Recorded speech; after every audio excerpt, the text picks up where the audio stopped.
auteur de Toutmoses chez Michel Lafon, et Roger Sabat, co-auteur des Secrets de l'Exode, dont l'éditeur Jean-Cyril Godefroy est avec vous, votre éditeur est avec vous. Il remplacera Patrice Carmouze dès que Patrice aura recentré le débat. Accrochez vos ceintures, vérifiez vos vis-à-vis. Alors, très court, parce que bon, on va leur demander d'expliquer la thèse. C'est énorme l'histoire. Non, c'est vrai que quiconque est allé en Égypte, qu'il y ait une correspondance entre la civilisation égyptienne et la nôtre, ça, bon, on le sent ça un petit peu. C'est vrai que la thèse selon laquelle Akhenaton, qui est donc le culte monothéiste est arrivé en Égypte, aurait eu une influence sur Moïse, c'est pas une thèse récente. L'influence, ça a déjà été dit. Bon. Mais, alors, avec les Secrets de l'Exode, on n'est plus sur l'influence, on est sur l'identité. C'est-à-dire que, en effet, les Hébreux seraient des Égyptiens, et ce seraient les Égyptiens qui ont continué le culte du Dieu unique. Et la Bible, au fond, serait la traduction de cet exode égyptien. Alors, Akhenaton serait Abraham, je vous cite quelques-uns. Hein. Moïse serait Ramsès Ier, Aménophis III serait Yahvé, Néfertiti serait Sarah, etc. Enfin, donc, ce que vous êtes en train de dire là, c'est grave, c'est que Cécile B2000 se serait trompée, quoi. Voilà, c'est inadmissible, ça c'est inadmissible. Justement. Alors, donc, correspondance, on le voit donc dans les noms, correspondance dans l'histoire, correspondance ici dans l'écriture, puis entre l'alphabet hébraïque et l'écriture hiéroglyphique. Bon, alors, ce qui est intéressant, c'est l'accueil qui a été fait à ce livre, parce qu'il y a eu deux accueils à l'air totalement contradictoires. Soit, comme dans le Figaro, il y a eu un papier il y a quelques temps, voilà, on crie carrément au génie, on dit c'est un tremblement de terre, ça va bouleverser le monde judéo-chrétien. Bah oui. Hein. Soit, alors on dit c'est carrément dans la fiction. Alors ça c'est de la fiction, c'est ridicule, c'est un coup éditorial. On leur dit vous d'abord, vous n'êtes pas égyptologue, vous n'êtes pas des chercheurs, vous n'avez recherché que les analogies et pas les différences. Donc il y a notamment du côté des égyptologues, on dit c'est de la, c'est pas tous les égyptologues dans le même sac. Hein. C'est beaucoup d'égyptologues. Moi je me mettrais bien dans le sac avec vous. Mais alors ils ont eu des soutiens, notamment celui d'Alexandre Adler, ce qui est quand même pas mal. Alors voilà. Compétence, hein. Mais j'ai eu beaucoup de... Je ne suis pas d'accord avec la thèse du livre, mais j'ai trouvé ce livre extrêmement sympathique, et j'ai trouvé surtout qu'il posait des problèmes essentiels, et dans la mesure où des amis avaient organisé une conférence, m'ont demandé de venir et d'apporter mon soutien, et puis je trouvais que c'était tout à fait normal. Mais enfin, si je peux me permettre de m'expliquer, il y a des choses qui m'ont semblé très frappantes dans ce livre, ce qui est un livre profondément intéressant.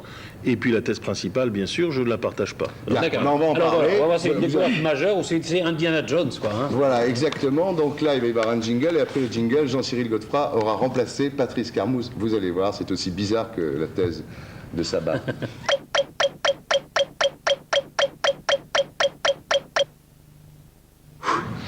Ça a marché. Bien, bonsoir. Bonsoir.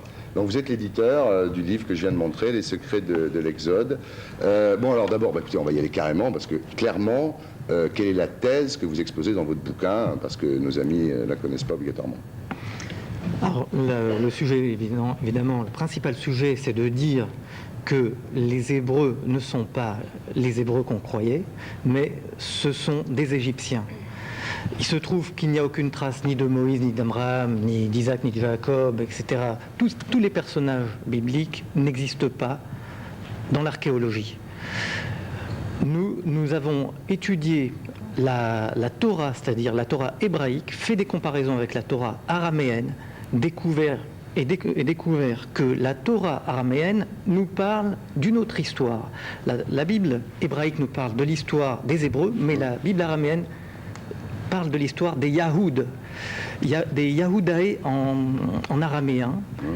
Le mot Yahudae est expliqué par Richard Schweller de Lubitsch, qui dit que Yahoud, ce sont les adorateurs de Dieu, adorateurs de Pharaon. Yahou, c'est aussi le nom d'Aménophis III, et Daé, la plupart des psaumes hiéroglyphiques sur Amon comme sur Aton commencent par Daé, la racine Doua Daé. Donc Yahudae, c'est celui qui adore Pharaon.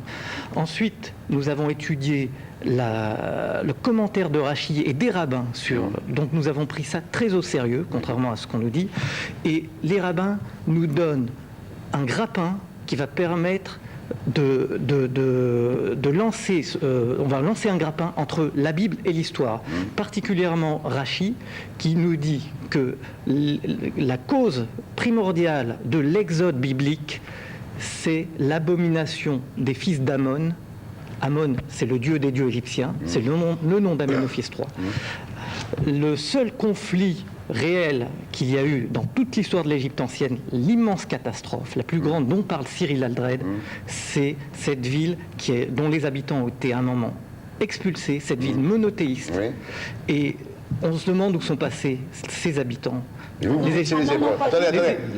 Attendez, que je comprenne bien. Donc, dans Cécile B2000, pour prendre quelque chose que tout le monde connaît, effectivement, un jour, les Hébreux sont chassés d'Égypte, ils traversent la mer Rouge et ils vont sur la terre promise. Ça, c'est la version traditionnelle. Bon, vous, ce que vous dites, enfin, entre autres choses, mais enfin, la thèse centrale de votre bouquin, c'est qu'en fait, ceux qui sont partis, c'était pas les Hébreux, c'était des Égyptiens monothéistes qui n'étaient plus supportés par les autres Égyptiens polythéistes. Parfaitement. Et Rachid, là-dessus, nous donne une explication. Qui est d'ailleurs la thèse de Freud, à peu de choses près. Sur ce point-là, depuis un siècle, on a été frappé du fait qu'Akhenaton aurait, ce n'est pas mon avis, mais aurait fondé une religion monothéiste. On a pensé, ce n'est toujours pas mon avis, parce que je pense que la chronologie n'est pas la bonne, mais que Akhenaton était très antérieur au monothéisme hébreu, et donc on a pensé qu'effectivement, vu que la Bible elle-même nous montre un cadre égyptien pour beaucoup des élaborations qui vont donner lieu au monothéisme hébreu, que tout cela est parti d'Égypte. C'est bien d'ailleurs ce que les Juifs jusqu'à aujourd'hui rappellent. Violaine, vous voulez réagir maintenant? Parce que je voudrais que ça soit clair pour les téléspectateurs qui comprennent bien. Vous savez quand même, c'est énorme ce que vous dites dans votre bouquin. Donc j'aimerais que tout le monde soit bien. Jean-Cyril, je vous donnerai la parole. Je veux préciser que Freud dit que Moïse était égyptien, mais Roger et Messot Saba vont beaucoup plus loin, puisqu'ils disent que tous les Hébreux sont des Égyptiens, et pas n'importe quel Égyptien. C'est le gratin de l'Égypte. Ce sont les princes, les familles princières, les familles sacerdotales. Alors ça fait quelque chose, ça fait un choc. Vous permettez qu'à ce point, juste, non mais avant d'entrer dans le mérite de la thèse, il y a quand même un petit problème. Einstein disait parce qu'il croyait en Dieu sur la nature, Dieu joue au dé avec la nature, mais il ne triche pas. Alors pourquoi, au fond, alors que le peuple égyptien est considéré par tous les peuples de l'Antiquité, les Grecs les premiers comme le plus noble, le plus ancien, on lui reconnaît une antériorité, que finalement la famille royale égyptienne c'est ce qu'il y a de mieux au monde, pourquoi la Bible se serait ingéniée à coder, à cacher, à mentir, alors que, par ailleurs, ce texte, qui comprend des éléments mythologiques, est extraordinairement explicite sur bien des choses. Ce qu'il vous dit, lui, c'est que c'est peut-être été écrit par les Hébreux, mais la Bible araméenne n'est pas la même chose. Parce que la Bible a toujours caché son secret, et l'essence même de la Bible, c'est de dire, on dit toujours le mot pardès, c'est-à-dire que la Bible est formée du pshat, du sens simple, ensuite du remez, du sens allusif, ensuite du drash ou du midrash, du commentaire, et tout cela pour aboutir au sod, au secret. C'est-à-dire que la Bible contient un secret. Donc le secret, vous l'avez dit. Alors maintenant, Violaine... L'important, c'est quand même l'histoire, parce que, revenons à l'histoire, vous avez dit quand même une chose très simple, parce que c'est quand même la base de votre soi-disant exode à vous. Vous dites donc que la population d'Akhenaton, actuellement, qui s'appelle Tel El Amarna, qui se trouve donc en Moyenne-Égypte, serait donc partie à l'époque où Akhenaton est mort et où la ville d'Akhenaton a cessé d'exister, et serait donc parti pour créer le royaume de Canaan. Enfin, ce serait installé en Palestine. C'est complètement faux par rapport à l'histoire. Nous avons quand même des documents et une correspondance que moi-même j'ai traduite d'ailleurs pour certains livres, qui nous dit très clairement que cette population est retournée s'installer à Thèbes, d'où elle venait et où on acclamait le dieu Amon. Pourquoi vouloir refaire les documents et l'histoire? Je ne suis pas d'accord avec vous. Alors, si vous consultez Pierre Grandet, la plupart des égyptologues, ils vous disent que toute la noblesse d'Akhenaton est retournée à l'anonymat, c'est-à-dire qu'on ne retrouve ni leur tombe, on retrouve ni leur sarcophage, et on retrouve personne. Écoutez, moi-même j'ai écrit ça, mais c'est pas ça que ça veut dire. La stèle du retour de Toutankhamon. C'est un Brésilien qui a été vidé en la stèle. Ah oui, c'était brésilien. Non mais c'est intéressant, c'est une ville nouvelle qui a été... Et puis, à la fin de l'épisode akhénatonien, hop, les gens reviennent dans l'ancienne capitale. Tout le monde revient à Rio de Janeiro, ce qui se passe d'ailleurs. Est-ce que tout le monde revient? C'est trop simple. Pas tous en même temps. Vous dites, attendez, Violaine, vous dites, effectivement, la ville a été vidée. Oui, absolument. Vous dites ça, vous dites c'est OK. Absolument, elle a été vidée. Il y a eu un exode. Ils sont allés où? Donc ils sont retournés dans l'ancienne Thèbes, là où ils étaient, tout simplement. Pour recommencer à adorer, le dieu Amon. Alors attendez, ça, justement, oui, mais pourquoi? Non, mais c'est pas trop beau, c'est l'histoire. Non, attendez. Le retour au monothéisme, c'est un coup d'État. Vous ne pouvez pas refaire l'histoire comme ça vous arrange. Par exemple, excusez-moi, dans votre livre, vous parlez d'Akhénaton, bon, très bien, et vous passez directement à Haï. Vous occultez complètement l'influence d'un militaire, parce qu'il ne vous sert à rien, qui s'appelle Horemheb. Or, c'est Horemheb qui a tout manipulé, avec certes Haï qui était conseiller, mais Horemheb avait un poids beaucoup plus important, d'Aménophis III à Akhénaton et au-delà. Et donc, vous l'occultez complètement. Qu'est-ce qui s'est passé? Mais c'est très simple. Horemheb a tout manipulé, et à un moment donné, non, quand Akhénaton effectivement était malade, est mort d'ailleurs assez rapidement, enfin assez vite. Bon, il a mis sur le trône, il s'est arrangé Horemheb pour mettre sur le trône quelqu'un qui n'avait pas beaucoup d'influence à l'époque, qui était un pharaon extrêmement jeune, qui s'appelait Toutankhaton. Bon, parce qu'il pouvait davantage le manipuler. Et il lui a donc conseillé de rallier les prêtres d'Amon, parce que les prêtres d'Amon, le clergé d'Amon était extrêmement puissant. Ils sont repartis donc à Thèbes, il a pris le nom de Toutankhaton, il est devenu Toutankhamon pour adorer donc le dieu Amon. Et donc Horemheb a réussi à s'imposer à travers le jeune pharaon. Répondez, mais je ne voudrais pas. Répondez rapidement, parce que je ne voudrais pas que pour nos amis qui ne sont pas tous égyptologues... Qui ont travaillé sur la chronologie, comme Drioton, Chevrier, nous disent que Haï était au-dessus de Toutankhamon. C'est extraordinaire, puisque dans les architraves du temple de Karnak, vous avez le nom de Haï au-dessus du nom de Toutankhamon. Ce que les égyptologues nous ont caché, c'est que le pharaon, le divin père Haï, était à l'origine de toute la politique et toute l'action politico-religieuse et du retour à Amon, et non pas Toutankhamon qui n'avait que 8 ans et qui était totalement incapable. Je viens de dire. Oui, sauf que l'influence d'Horemheb était beaucoup plus... Je ne sous-estime pas Haï, sur laquelle j'ai travaillé pendant 10 ans. Maintenant, je vais poser... C'est clair. Vous avez édité ce livre parce que vous y croyez ou parce que vous savez que ça va marcher? Écoutez, moi j'ai commencé par refuser ce livre.